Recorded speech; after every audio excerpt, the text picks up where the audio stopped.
Hello everyone, in my channel. I'm glad to meet you.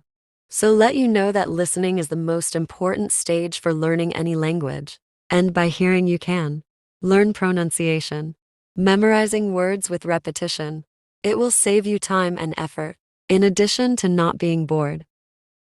And to achieve this, you only have to follow me. I want to inform you that there are many voices that will participate with me in this video. Let's begin.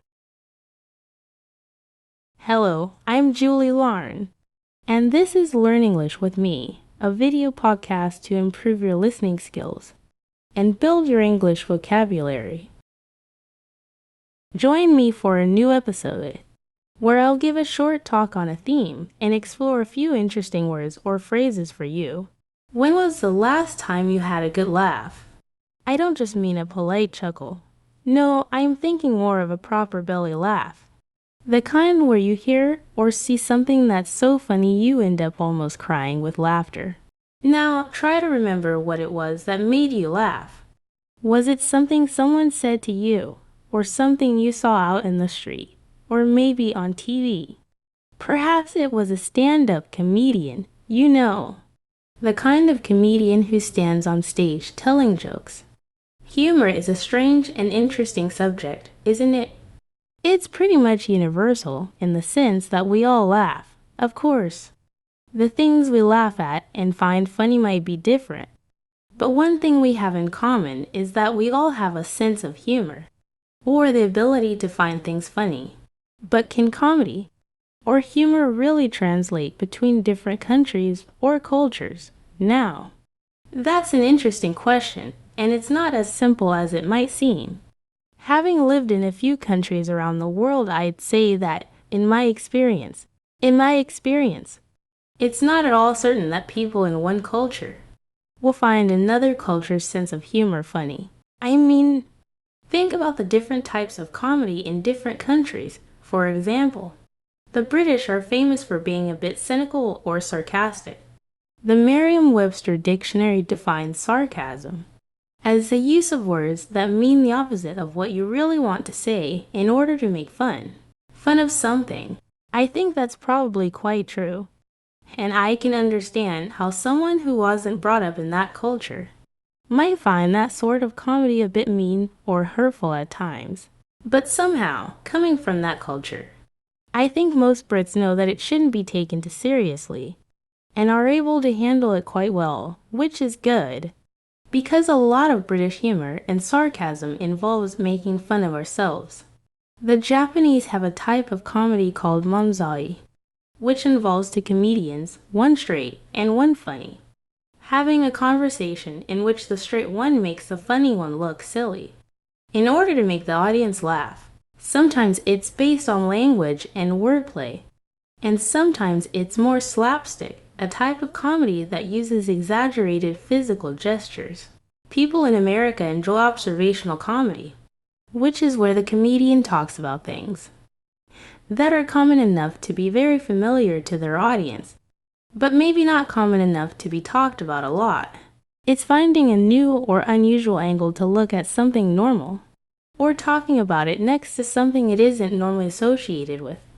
That makes observational comedy so funny, and stand-up comedians are masters of this. But have you ever considered that comedians carry out quite a lot of functions in society? It's not just about making people laugh. They also have a role to play in social commentary, because the audience go in with the expectation that what they're going to hear is just intended to make them laugh. Comedians can talk about things that are normally taboo or prohibited by using their platform to talk about a sensitive topic. In a humorous way, they can encourage audiences to think about these topics and to have conversations about them. That's hugely valuable to society. Comedy can also break down barriers and promote empathy by allowing individuals to see the things they have in common with others, and by using humor to give us a window into other people and their lives. But wait, I still haven't answered that question, have I? Can humor translate across different cultures? Well, my answer would be this: it's not guaranteed. or 100% sure, but it certainly can happen. For example, my friend Heikki in Finland recently shared with me a comedian from Finland named Ismo, who lives in America and does observational stand-up comedy, based on the differences between Finnish and American society and culture.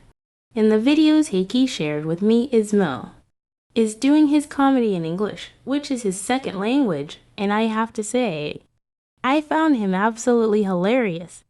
If you want to see his comedy for yourself, just search for Ismo on Instagram. Ismo isn't the only one doing comedy in another language, though.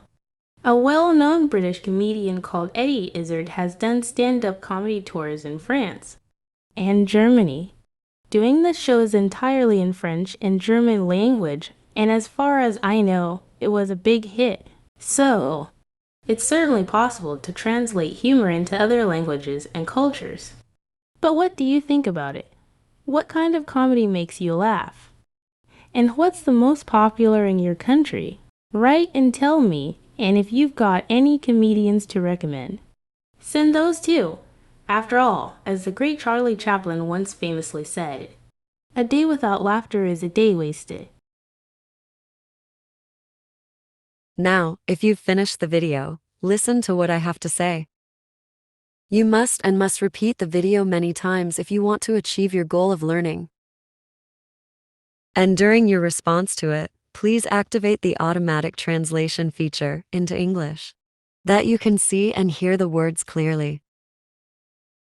Then, if you do not understand some words, press the translation icon and put your language that you understand.